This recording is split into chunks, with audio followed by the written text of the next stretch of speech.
I'd like to introduce our next session, which is a Q&A session, Ask the Experts.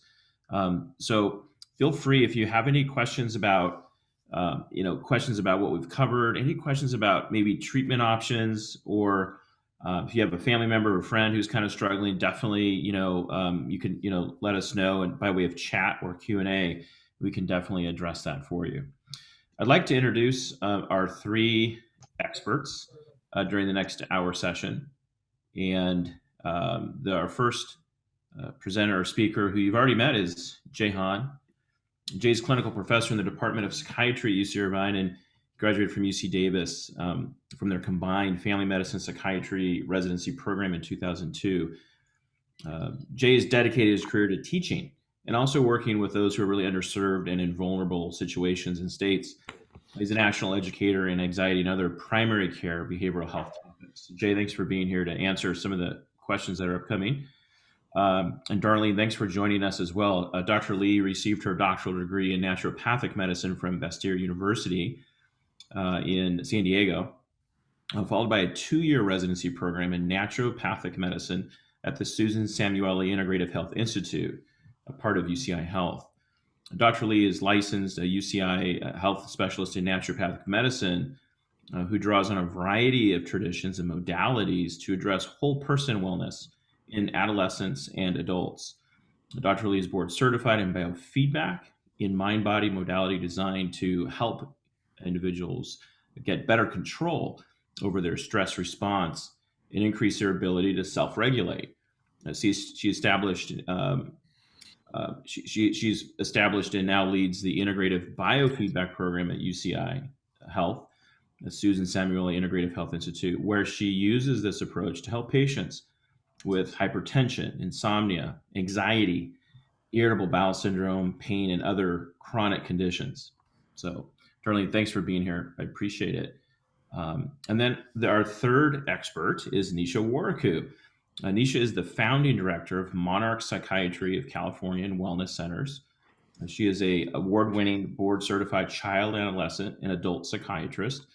Dr. Waraku is committed to promote mental health literacy among her patients, their families, and the community at large. She's published popular scientific articles and book chapters in areas of autism, ADHD, schizophrenia, and difficult to treat mental health conditions. Dr. Waraku is an expert in autism, ADHD, and mood disorders, and spends much of her time consulting and training primary care and other specialties on the best practices in management in those with psychiatric comorbidity. So, again, welcome to the three of you, and thanks for being here to help us out. I'm going to jump right into it if I can. Nisha, this one's going to be for you. We talked a lot about cognitive behavioral therapy, both in the context of treatment for depression and anxiety. And there were a few questions that came up about using cognitive behavioral therapy with kids. How do you use this? How do you help them at home use cognitive behavioral therapy? Is CBT helpful in this population? What are your thoughts? CBT is one of the most evidence-based psychotherapy modalities, even in the population of children and adolescents. In fact, especially in children and adolescents, because they're so prone and can be prone sometimes to the side effects of medications, much more than our adult population. Our first modality of treatment for mild to moderate mental illness, be it depression or anxiety, is cognitive behavioral therapy. And there are multiple forms of cognitive behavioral therapy. For example, there's a Coping Cat structured manual, which is really efficient workbook that can be worked through with younger kids, even below the age of 9. And it has been published and very well researched as an effective modality for management treatment of depression, anxiety, eating disorders. So typically from mild to moderate forms of illnesses such as depression, anxiety, CBT should be the first line. And for moderate to severe, of course, it will be medication management in addition to CBT. Dr. Waraku, have you noticed an upswing in depression and or anxiety among kids and adolescents during the last few years during this pandemic?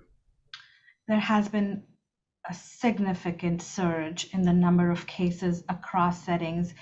In the last 2 years, I have had the opportunity to work across different settings: emergency room settings across California by telepsychiatry, residential treatment settings, and providing inpatient coverage. And I've seen a significant increase in the severity and acuity of cases, children and adolescents, secondary to the pandemic. We are seeing much more higher rates of hospitalization, self-harm, suicide attempts, depression, anxiety, as well as a lot of adolescents wanting to come forth questioning what their diagnosis is, whether they have autism or ADHD, because they have had some time to reflect. So definitely it has been a very, very challenging time. ERs are saturated. Kids, adolescents don't have enough beds. But we are coming towards the part of the pandemic where it is still quite up there, and a lot of work needs to be done on our end. Okay. Thanks, Dr. Koo. In the workbook that you named again, can you repeat that?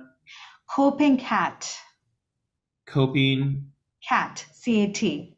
Coping CAT. Okay. Well, what we'll try and do is, Wendy or Christy, maybe what we can do is get a link to that for folks, because we had a couple questions on that as well.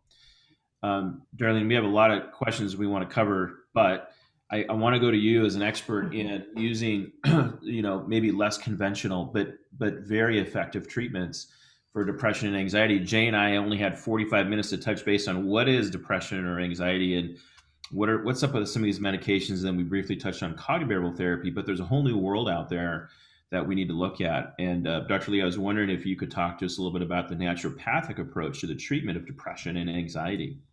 Sure. Thanks so much for having me, Dr. McCarran. So, I think in terms of the integrative medicine approach and my personal approach as a naturopathic doctor, naturopathic medicine really is this whole person systems approach to care. And so we're really using a lot of different modalities and drawing upon all the available tools at hand, including evidence-based nutrition approaches, botanical medicine, and when it's appropriate, nutraceuticals and supplementation. So these things can really be used to really enhance and support other approaches like pharmacotherapy and psychotherapy. So, those can go hand in hand. But I think one of the things that I want to highlight is just the level of individualization that we can really create with these various types of tools or interventions at hand. And so really when we're thinking about anxiety and depression, thinking about how that particular patient specifically experiences that, and what are the other physiologic factors that could be contributing to that. So oftentimes we're drawing upon some specialty testing to really understand, okay, is the thyroid functioning well? How's the HPA axis doing? Are there excess cortisol levels?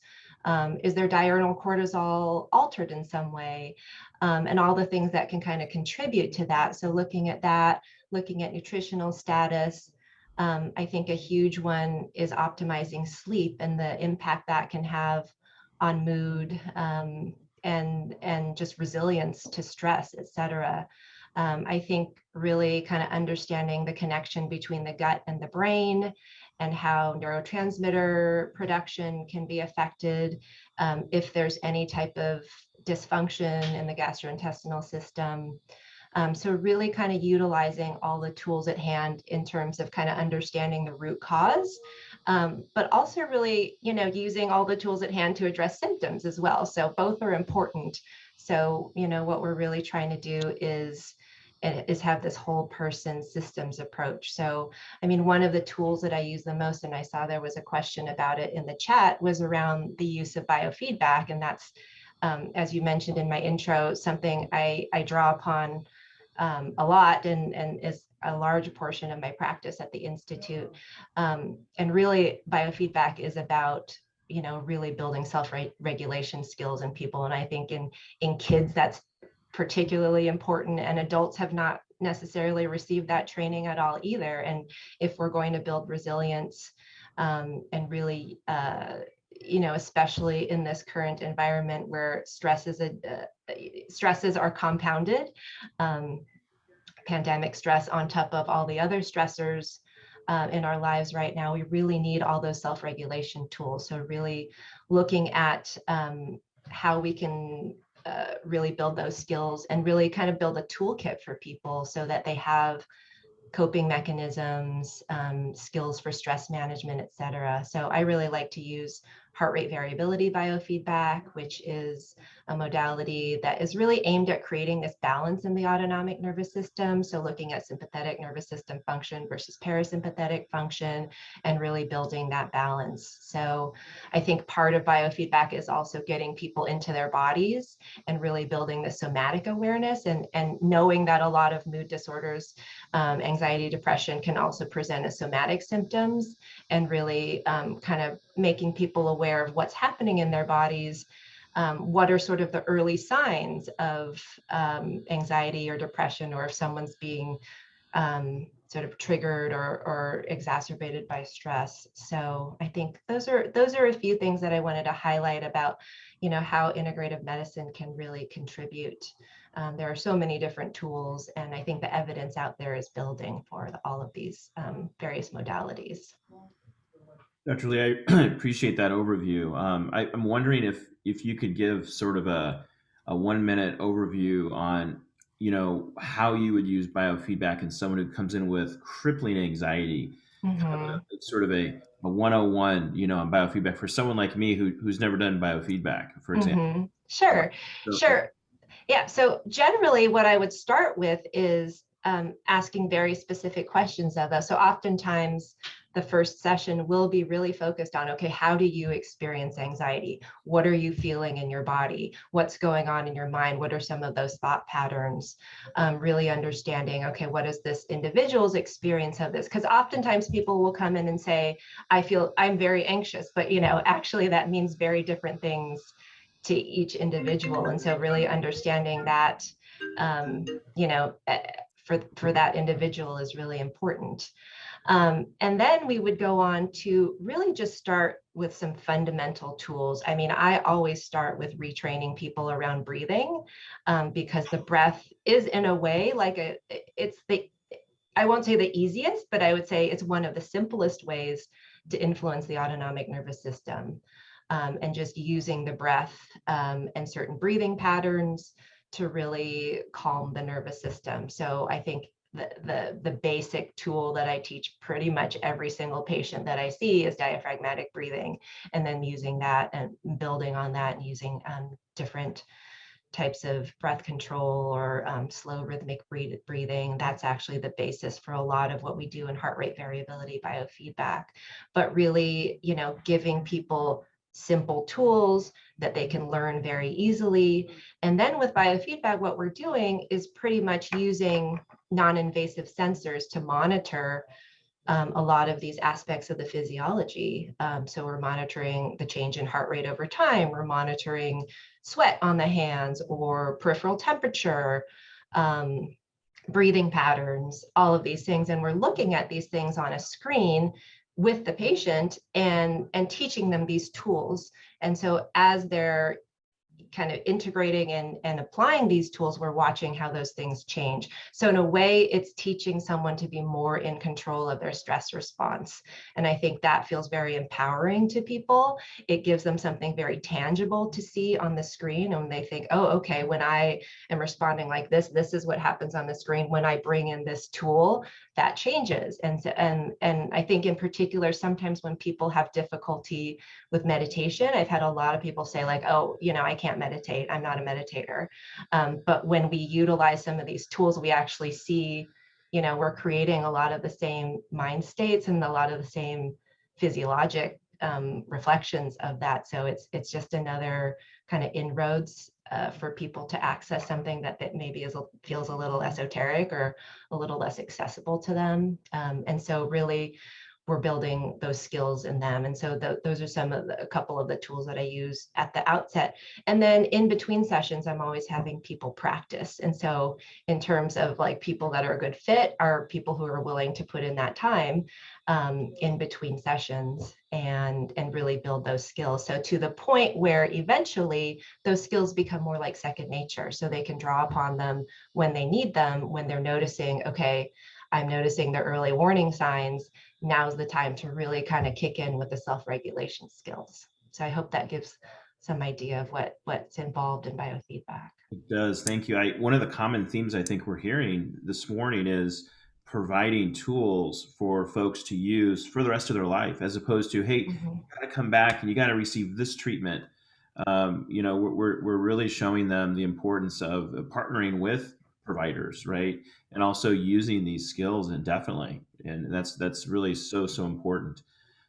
Jay, one of the questions that we got was someone with anxiety for years and years and years, and really kind of, figuring out what to do.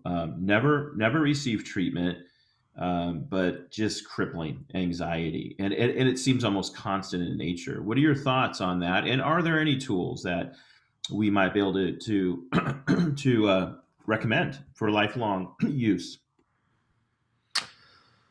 Well, I, one of the major challenges with anxiety is, as I mentioned early in my talk, is that a lot of people sort of feel, well, gosh, I'm a failure because it's just anxiety, and why can't I just deal with this anxiety, right? So there is this, and also, as you mentioned, that they've been dealing with it a really long time, which is very, very common. And so people can get very hopeless about ever improving. And so what's really important, which, as patients, you don't always have this choice, but finding a provider who can really build rapport, right? Who can really help develop some sense of hope. Because if a person doesn't feel like they're going to get better, they're really not going to, they're going to really have a hard time engaging in the treatment. And so, as providers, I think our responsibility is to, in the beginning, just really listen and normalize what's happening. Because if it feels like, if a patient feels like, oh, I've told the provider what's going on, and then they just said, okay, take this medicine, a lot of patients just feel like, well, they're telling me to do this thing, but I don't think they really understand me, which is totally understandable, right? And so I think as providers, our responsibility for those patients in particular who's been struggling with these symptoms for a long time is just really listening and hopefully providing some hope that this can get better. I also find that medications alone for these patients who've been struggling a really long time, that's really severe, medications alone is very limited.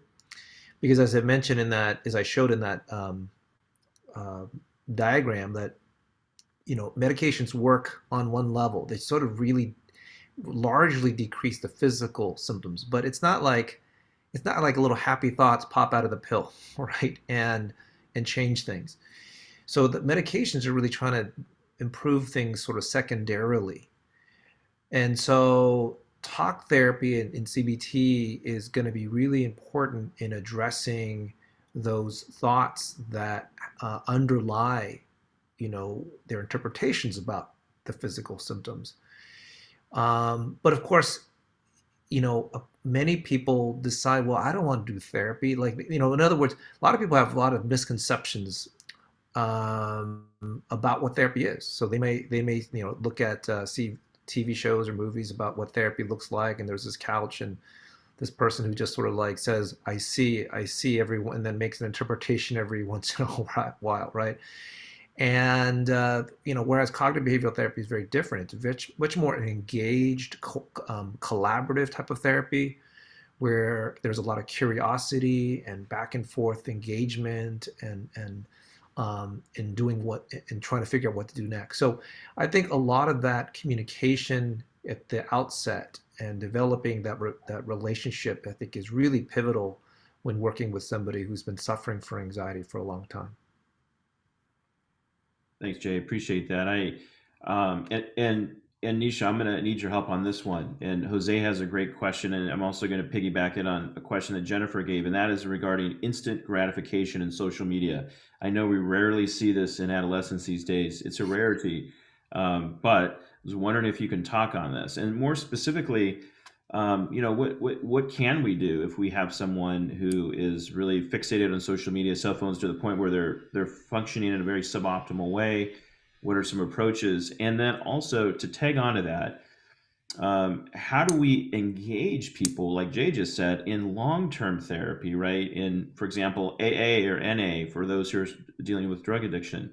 How do we get away from the instant gratification and convey to them that this is long, hard work that's going to take a lifetime? So, pretty straightforward two questions, Dr. Warku, for you, I'm sure. So, what are your thoughts on that? We are seeing an increase in the trend, especially with the COVID and pandemic, more isolation. As I work with the older adolescents, they are being admitted to inpatient facilities and residential facilities more for dual diagnoses, for worsening depression, anxiety, comorbid with substance use. And sometimes it ties in with the excessive social media as well. And it is very challenging. It is very challenging given the work that lies ahead with these older adolescents who are trying to figure themselves out with so many changes happening in their brain. It is not very common, I would say, to find an adolescent who very clearly sees this as a problem and really wants change to happen. They are most likely going to be in a pre-contemplative stage of change, which in our terminology is they don't even recognize this as a problem. They are there because their parents want them to be there. They are there because their parents want them to get help, and they had no choice in the matter.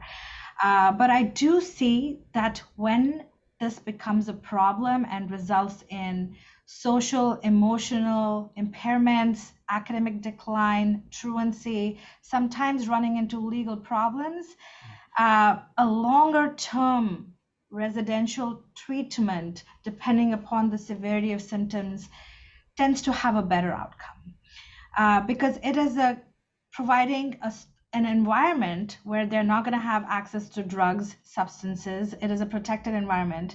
They're going to be around other peers who are struggling with similar or same issues, and that they have a longer window to work around the reasons for substance use. And if they want, sometimes you can delve into the reason for their ambivalency as to why they don't want to see this as a problem, and what are the underlying issues that are driving the substance use. And a lot of times for these older adolescents, it is previous trauma, it is social rejection, it is peer pressure.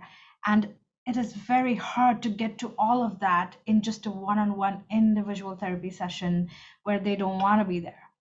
But that is, of course, going to be the start of it. And again, if it's going to be the outpatient of level of care, adding a component of family therapy, almost always there is a lot of conflict. There is some ruptured attachment with the parental figures that needs work, which is what is triggering them to escape from the realities of the family and find this alternative reality. So just treating the symptom and not the underlying issues is not going to result in anything or any good. To start with, depending upon the severity of the substance use, it will have to be outpatient with a component of individual therapy. But should the symptoms progress and result in hospitalizations and there is no improvement because there is still a lack of awareness of how this is affecting everybody or them or their lives, residential treatment centers focused on dual diagnoses tend to have a better outcome. With respect to social media, of course, that influences our older adolescents in a lot of ways, in some good ways and in some bad ways. There are some better ways of looking at social media. They also sometimes are the window where parents become aware of how the adolescent is actually feeling. Sometimes they become aware of the darkness they're experiencing through social media, because they don't know if they're in their rooms because they're depressed or they're in their rooms because they're playing video games with their friends or talking on the phones. So I think all of this is tied down and again increased significantly and come to the forefront in the last couple of years, secondary to the challenges caused by the pandemic. Thank you, Dr. Warwick. We appreciate that. Jay, maybe you can get this next question. It's a great question on a commonly used medication, lithium. one of the questions is, I think her son is on lithium, and the question is, this is a commonly used medication for bipolar disorder. Are there lab tests that need to be checked? Are there any concerns? What are the top major concerns with someone who's on this commonly used medication? Yeah, I think I did. I think I answered it, but but yeah, there are some labs that do need to be monitored. It's largely issue is that lithium is metabolized or gotten rid of through the kidneys. So we have to make sure the kidneys are working well. So we check what's called a basic metabolic panel, or a BMP. So that's something that we always check. It can also lithium can also affect the thyroid. Most commonly, it can cause the thyroid to not work as well and lead to hypothyroidism. So we check a thyroid stimulating hormone, or a TSH. And then the lithium level is something that we check, because it turns out if it's too high, you can have lithium toxicity and cause lots of physical problems. But if it's too low, it doesn't work. So we also check a lithium level. We want that level to be between 0.6 and 0.8. I think it's milliliter equivalents for deciliter or something. And that's during a maintenance. So if someone's sort of just been taking and they're doing okay. If they're in the midst of a manic episode, then we try to aim for a little higher lithium level. So those are the main lab tests. We also, if a person was a female, reproductive age, we check a urine pregnancy test, because it can rarely cause a heart defect in patients. And then these things are monitored about every 6 to 12 months, depending on the patient. And the main drug interactions are going to be mostly blood pressure medications, like hydrochlorothiazide, which is a water pill, and ACE inhibitors, which is a different type of blood pressure medicine, and then NSAIDs, which are like ibuprofen, naproxen. All these medications can raise lithium levels. It's not to say you can't be on them, but it does require closer monitoring and typically a little bit lower dose. Thanks, Jay. Appreciate that.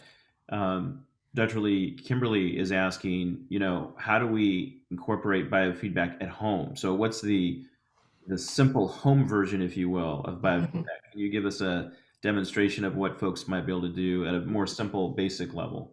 Sure. I think at a fundamental level, the breath work is the basis for a lot of that. So just, starting with simple diaphragmatic breathing, and we actually have some recordings on the Institute's website that can help support that practice. So I'm happy to put those into the chat as well.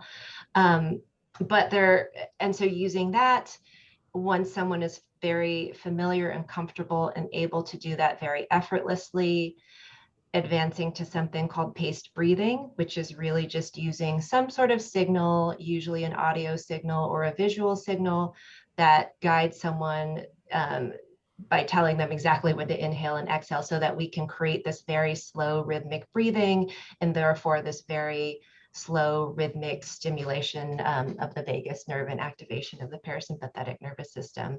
And so this type of breathing is the basis for a lot of heart rate variability biofeedback. And over time, using these techniques can actually increase heart rate variability, which is a measure that really reflects this autonomic balance. So over a number of months, but practiced regularly, what you're really doing is practicing self-regulation. There are a lot of consumer devices available out there. A very popular one, and I have no affiliation, but it's made by a company called HeartMath. And so they have a device called Inner Balance, which is a heart rate variability biofeedback device. And this is actually a device that I've used in some of my research. So during the pandemic, I had a project where I was using heart rate variability biofeedback with frontline healthcare workers within UCI, so people on the COVID front lines, and using a brief intervention over the course of 10 days, meeting with people 30 minutes every other day to teach them these skills. And we saw really good results. And related to another one of the questions in the chat is actually we were comparing a telemedicine intervention with an in-person intervention, and we actually saw comparable efficacy. So, or I should say, they were they were similar. So, and actually, some of the analysis that we're now doing is showing that maybe telemedicine was actually a little bit more effective in reducing some of these symptoms of stress, anxiety, and depression. So looking at some of those, you know, just the effect on those symptoms. So using a device like the Inner Balance, which is made by HeartMath, can actually be a really great and accessible tool for people that they can use on their own at home. And HeartMath has some really nice user interfaces that guide you through it. There's a whole community around it. So I think that's a really nice, accessible way to do that. So I'll put that as a link in the chat, and also the link to the recording guiding people through diaphragmatic breathing. Oh, that's awesome. Thanks, Dr. Lee, for doing that. I appreciate it. We'll look for that in the chat feature here. So there's another question and situation that just popped up that I think is relevant to all of us on this call, even if you're a non-physician or non-provider. One of our attendees, I'll just read verbatim, wrote this: I'm a non-traditional student applying for medical school in the upcoming cycle. I currently work in healthcare and get worried that the culture of stress, especially while in residency, will be overwhelming. Do any of you have advice to keep the stress reasonable during these times to avoid burnout? I'm a little nervous. I will need to ask for help and appear to be weak in this new culture. Again, we got to have healthy healthcare workers and providers in order to make sure we're all okay and we're all getting care. And this is something that we hear a lot. I hear this question a lot from pre-medical students and from medical students and even those past medical student training. Any thoughts on this question and situation? I'll open it up to any of you or all of you. It is in fact true that the burnout rates are much higher amongst medical students, residents, even attending physicians and consultant physicians across hospitals, including depression, anxiety, you name it. But over the years, this issue is being increasingly recognized and is finally getting the importance it deserves. Because it is really important to maintain that balance as you're working in a high stress environment, dealing with lives of people and actual people and going through an incredibly stressful residency. There are interventions in place now across the country, as this has been a major issue that has come to light in recent years, that include regular wellness checks as part of typical university hospital settings or any program, residency programs. There are places where if there's a concern for burnout, emerging depression, or any symptoms getting in the way, the resident is able to check in with a psychiatrist dedicated for the residents, and it is kept very confidential. It is a very confidential process. As part of that, typically hospitals may even be collaborating with certain clinics or centers in the community where the residents are able to go there and access therapy or medication management services. And this is typically for the purposes of addressing symptoms when they emerge and develop and start getting in the way.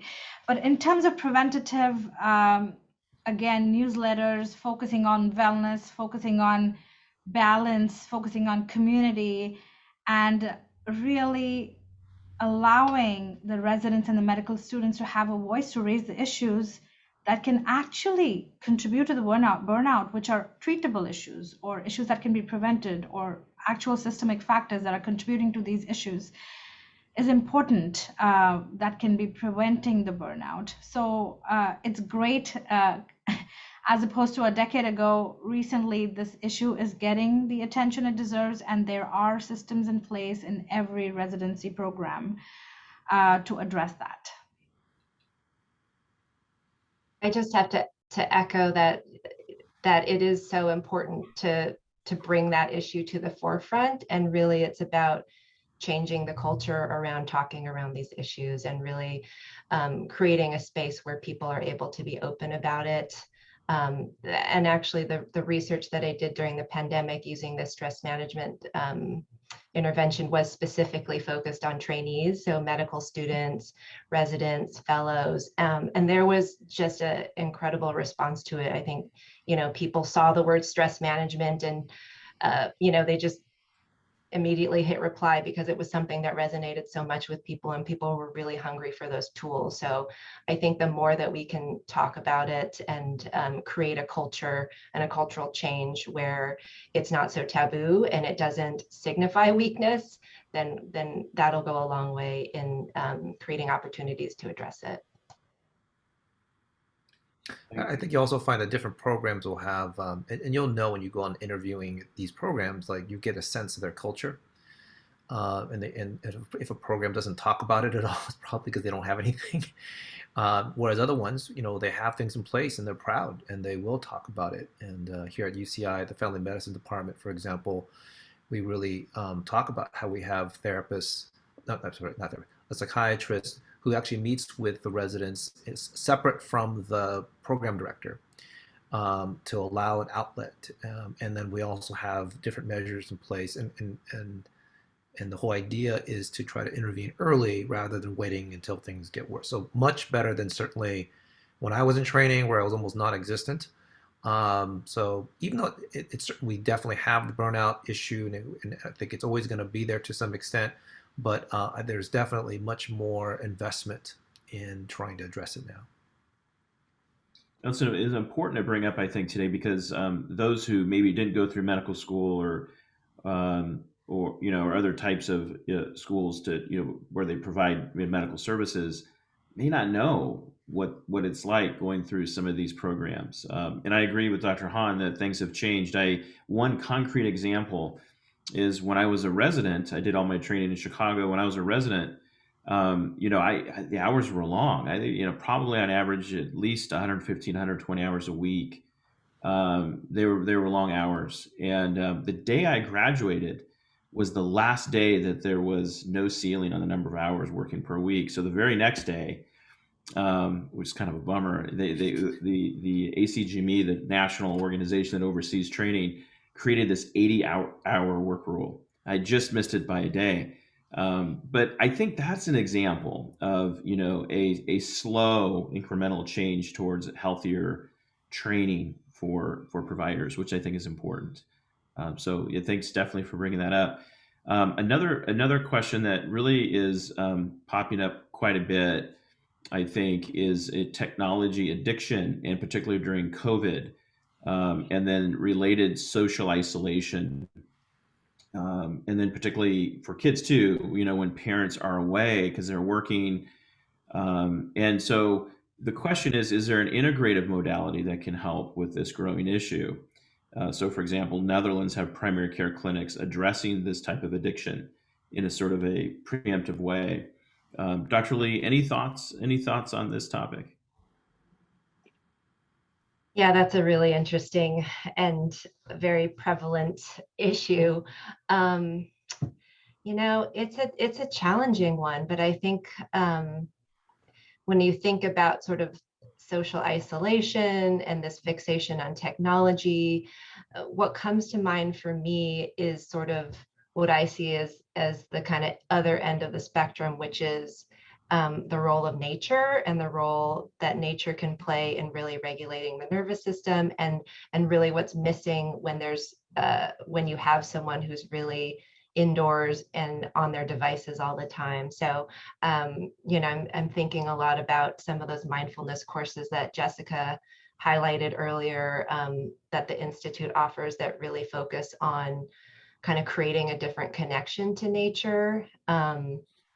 But really, oftentimes, one of the things that I recommend most to people is when they are able to get outside. It's just the simplest recommendation possible, without their device. So actually leave their device behind, be walking intentionally in nature, and the impact that can have. It's such a simple thing.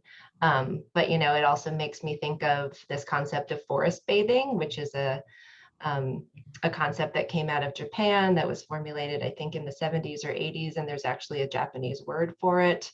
And they've actually done studies looking at the impact of just being in nature. So I don't know that that's necessarily addresses specifically what do you do about that addiction to devices, but it's kind of what I see as the flip side is, okay, what are people missing and how can we start to incorporate those types of very simple interventions, and how do we bring nature more into people's lives as a way of kind of countering that.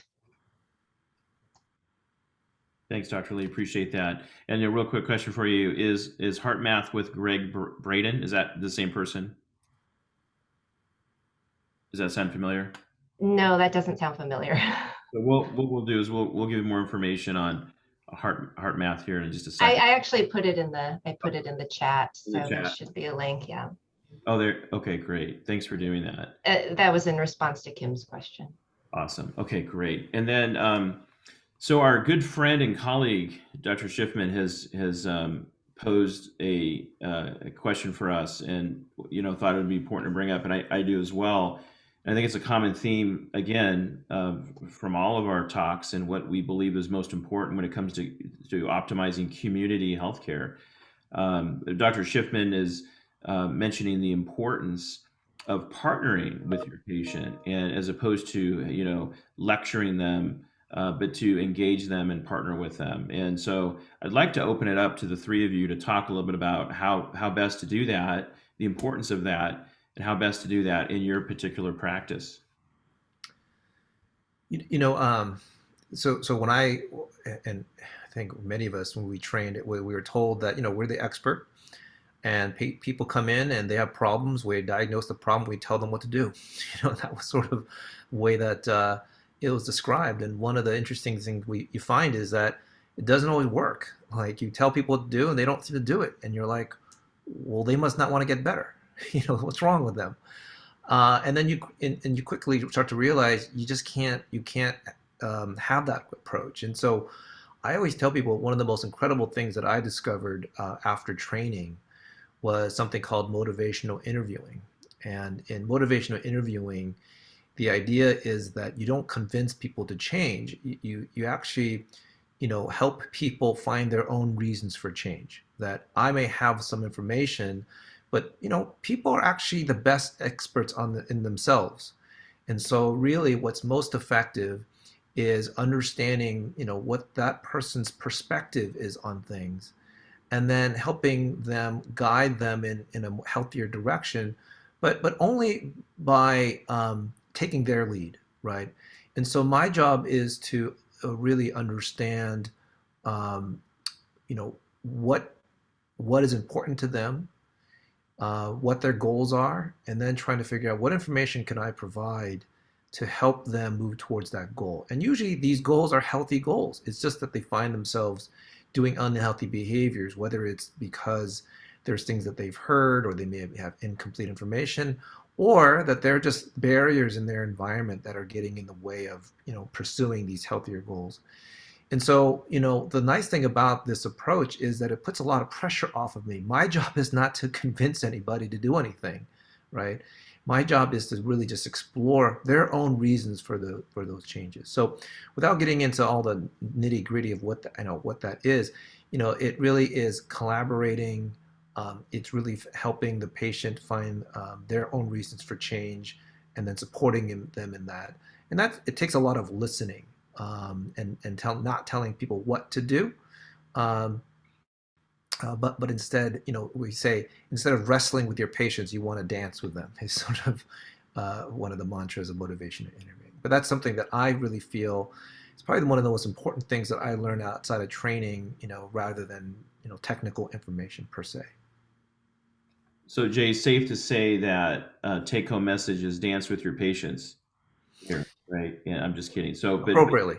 Yeah, exactly. So really partnering with them, engaging them, and working with them closely for a positive outcome. Dr. Warku, thoughts on this?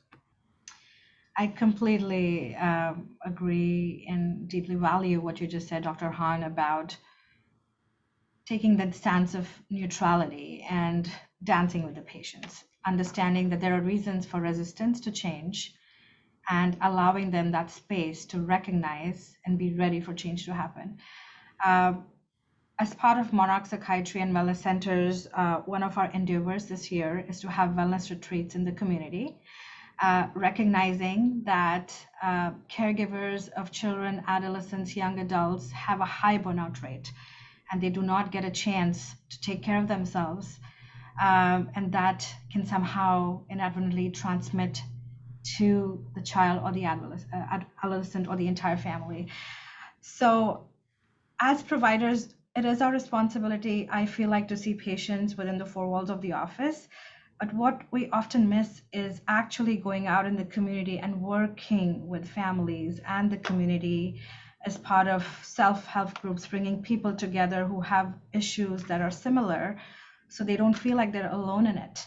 And all it takes is commitment to really engaging the community and going out in the community and helping them get together and have these self-help groups or support groups, which can make a huge difference. And I think wellness retreats are also an important component of attracting the families to come to these places where they have a chance to take care of themselves and talk about these issues in the open with the experts who are out there, not just talking to you, but talking to you one-on-one and not just lecturing. So that is something that everybody should look out for, and we plan to do it twice this year. Thanks, Dr. Work. I really appreciate it. So we're going to close out the meeting here, and I want to thank all the panelists here, Dr. Han, Dr. Lee, Dr. Worku, for joining us, and all of our speakers. But I do want to introduce Lauren Brand, who's the Director of Operations at Be Well OC, to give us just in a closing remarks, just an overview on next steps, thoughts on next steps, where do we go after this conference, but also resources that we can use in the community for optimization and expansion of care and behavioral health care, in particular integrated behavioral health care. So Lauren, thanks for being with us, and the floor is yours. Thank you. All right, thank you. Hi, everyone. I'm Lauren Brand. I'm a clinical psychologist, and I'm the Director of Operations for Be Well Orange County, particularly focusing on the Be Well campuses. And so I'm going to share my screen for a second, because what I'm going to share with you are a couple of resources for where you can seek help if you need it. So let's see. All right, so hopefully you can all see that. What you're seeing on the screen here is, so at the beginning of the conference, there was an introduction to what is Be Well. And for those of you who weren't here, I wanted to just put this back up again so that we could just reintroduce Be Well to you in case you're not familiar with what Be Well is and what this movement is. So Be Well Orange County brings together public-private sector partners, which include hospital systems, academic and faith-based institutions. Our goal is to build a transformational system of mental health care in Orange County so that all residents have access to mental health care, regardless of what kind of insurance they have and regardless of where they are in Orange County. So there are many things that Be Well does. But for today, given the topic that we are focusing on, I'm going to be talking just about the Be Well campuses. And so this is an image of the first of what will be 3 wellness campuses in Orange County. And this one is in the city of Orange. This is a new project, a new way of doing care in Orange County. And this campus opened earlier this year, in January of this year. And then it is the first of 3 regional campuses that will be in Orange County to provide services in a continuum of care for people that have both mental health issues and or substance use issues. So I'm going to go through pretty quickly today what the Be Well campus, what services we have there. And then if you go to our website at beweloc.org, there is more information on our website as well. But essentially, the Be Well campus it's a different model of care for Orange County, because what we know about people that struggle with addictions and mental health issues is that access to care is difficult. Even for those of us who work in the field, getting someone into care, the right care at the right time, is really challenging. It's challenging to navigate the system. So the Be Well campuses don't solve all the problems, but what we are creating at these campuses is an opportunity for people to receive care. So targeted care for when they're in a crisis, and that crisis may be for when they're in a mental health crisis, so that they can go to a level of care that's really more suited to treating a mental health crisis very quickly than going to where people go in Orange County, which is to an emergency room. And the other type of crisis situation that happens is when someone is acutely intoxicated, and they often will end up in an emergency room and sometimes in a jail or with interaction with law enforcement. So one of the levels of care at the Be Well campus is this crisis level of care where people can get targeted care for these crisis situations. And then they can go in at a crisis level and can once they are stabilized, can move into residential levels of care. So both treatment for substance use, for detox, for substance use treatment and addiction, and also for mental health treatment at a residential level where someone can go and stay in treatment for the length of time that they need in order to be stable. And so this happens all under one roof, where we have multiple services where someone can actually move from service to service and enter at any level. So someone does not need to enter at a crisis level. If they just need residential care for substance use treatment or for mental health, they can come to the Be Well campus.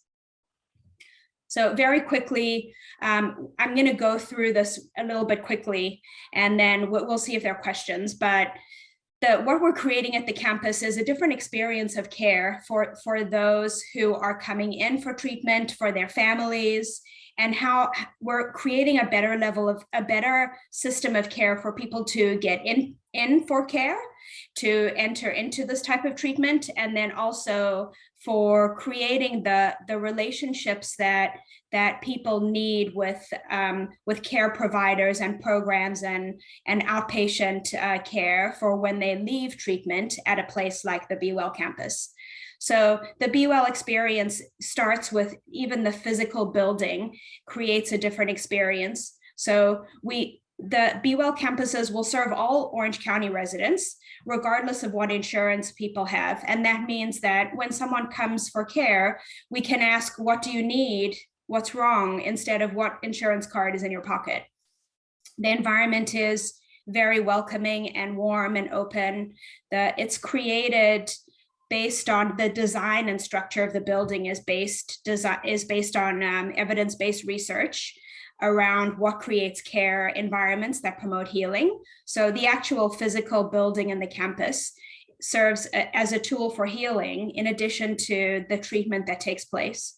And then creating collaborative partnerships is part of this experience. So creating partnerships with law enforcement, with hospitals, with the community, so that it's easier to get into care. And then creating partnerships with different care providers that are around the Orange County community, so that those that receive care at the Be Well campus have the right supports once they leave. And that may be not necessarily mental health and substance use treatment, although that is also part of it, but it may be things like housing or peer support, or something that is a non-traditional part of mental health care that might help this person to get well. So that's just the campus in a nutshell. I'm putting up here contact and referral information. So probably the most important thing to know is that the Be Well campus is not a walk-in facility. So it is not a place where people can just come in if they're in crisis without calling ahead.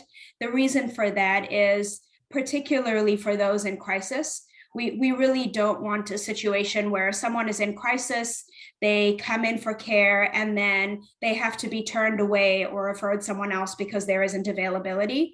So here is the contact information of how to get referred to the Be Well campus. So I've put up here the main phone number, and then the phone numbers to receive a referral to go to the crisis levels of care. So that the crisis stabilization units, that's the mental health stabilization, which would be an alternative to going to an emergency room.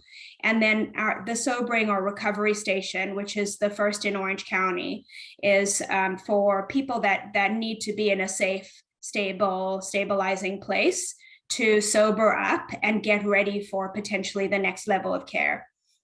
So that the Be Well campus serves primarily adults, for the except there is one crisis stabilization unit for adolescents from 13 and above. So for mental health crisis, we can help people that are from age 13 and up. And then at the Irvine campus, which will be the next location, there will be a broader continuum for adolescents and youth as well.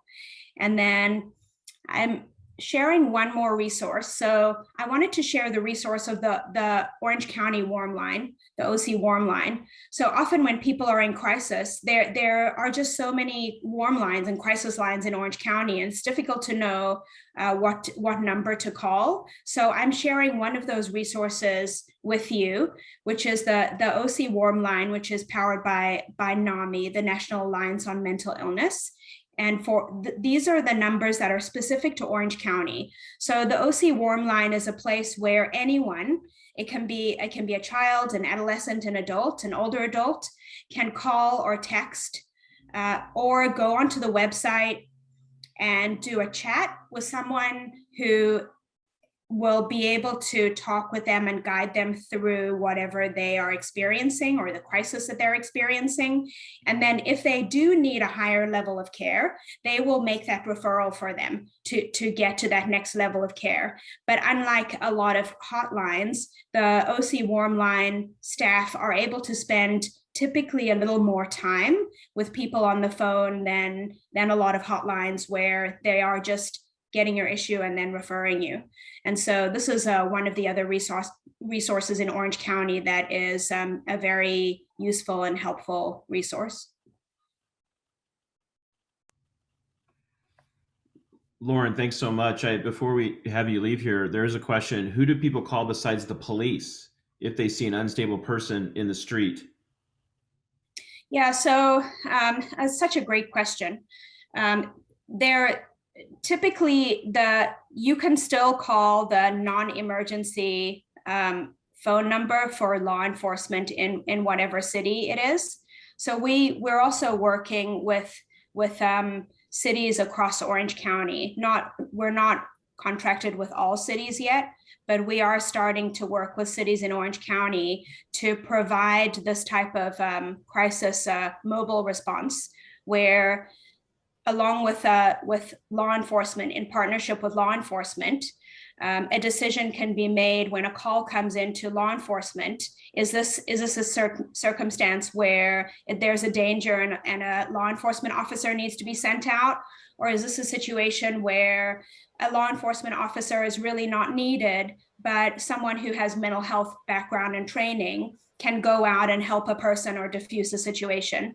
And so there are teams in Orange County that are through Be Well Orange County. You'll see, if you ever see these blue vans that look like the background behind me, that say Hope Team on the outside. So those are the vans that will go out with specialists to try to help people who need help but not law enforcement.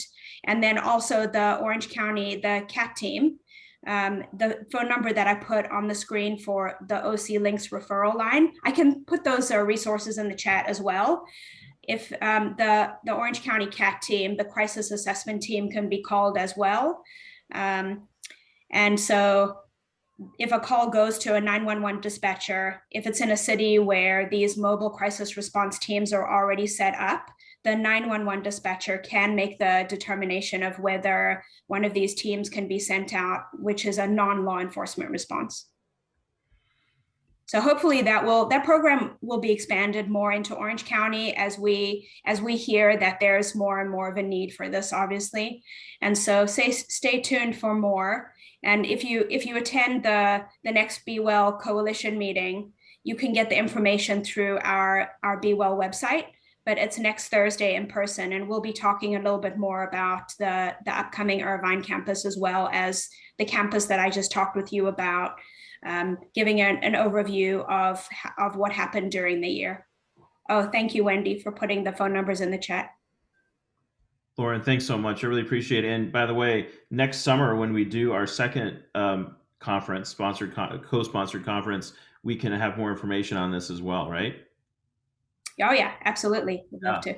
So really, again, I appreciate your partnership in putting this sort of our inaugural conference together, and look forward to many more. So thanks, Lauren. Appreciate it. All right. Thanks, Robert. Yeah, I just want to give a couple, additional resources for those on here. And again, I would say any provider, if you or any of your family or friends are struggling with depression, anxiety, any other behavioral health issues, substance misuse, or even thoughts of suicide, connect with your provider, use the warm line that Lauren had just mentioned. But also, and this is, something we've mentioned throughout the morning, is partner with your provider, right? Work with them on an equal front and to affect change. We believe that's just critically important. I'm also putting the referral for NAMI Orange County, one of the most active chapters of NAMI in California. And so they're they're just terrific when it comes to providing additional resources. Of course, UCI Psychiatry has outpatient, inpatient, and partial hospitalization services available for children, for adolescents, and for adults. I do want to take a few minutes, though, and talk about the Susan Samueli Integrative Health Institute and some of the resources that they have available. And I want to spend a couple extra minutes doing that because these resources are unique, both in Orange County and I would say throughout the state and the country. The mission here for us at the Institute is to address root causes. And we're not just treating a symptom, but we're addressing what's at the base, or the real problem, if you will, for a particular condition that someone's struggling with. We also focus on empowering lifestyle change and modification, and again, stressing the importance of partnering in that journey. The strategic pillars of the Susan Samueli Integrative Health Institute include discovering where we need to be in the future and looking forward. Teaching. We can't do much if we're not teaching. We can't build or create more providers and clinics unless we're providing instruction to do so, and mentorship. Healing, of course, is a big part of what we do, and I'll talk more about that in a second. And then lastly, serving. And we think it's so important to bring what we're doing at the Susan Samueli Integrative Health Institute and at UCI Health to the community. And I'm so glad to see that we've been expanding our services throughout Orange County, instead of having all of our services in one particular location in Orange, for example. So, like the Institute, UCI Health has greatly expanded both primary and specialty care throughout Orange County, which is terrific. We also believe that the best care is team-based care, and at the center of team-based care is you, is the patient, the person who's struggling with a certain issue or condition or symptom. And we believe there's a multifaceted approach here, and using different modalities of treatment, right? And so using behavioral health specialists, for example, naturopathic doctors, nutritionists, those who are experts in exercise and physical therapy, acupuncture, mindfulness, yoga therapy, and health coaches, health and wellness coaches as well, to expand and build upon the care. We have many different clinics throughout Orange County. You can see some of the locations here, and we continue to build more and to have more of a presence throughout the county. These are some of our programs here on the left-hand side, including integrative cardiology and integrative children's health, dermatology, gastroenterology, integrative chronic pain management, integrative weight management, etc. So a large number of services available again, and I would say that these services are uniquely provided in Orange County. So definitely feel free to visit our website here. You can get more information on the services that we have in the Institute in general. And I want to take a second and give some thanks to our team who put all of this together, for which we would not be able to share this information and learn together today. So I want to give a special thanks to Camber and Alex and Chris and Wendy for all that they've done to reach out to you and to get you connected with this conference. I wish all of you a happy holidays, and am grateful and it was just a real pleasure to have all of you join us today for this conference. We look forward to our second conference. Probably will be in the summer. We'll let you know next summer. I have my email here. If you have any questions about any of the content that came out today, if you have any questions about the slides or presentations or anything else, feel free to let us know. Have a great day, a great weekend, and thanks for joining us. Appreciate it. Bye-bye.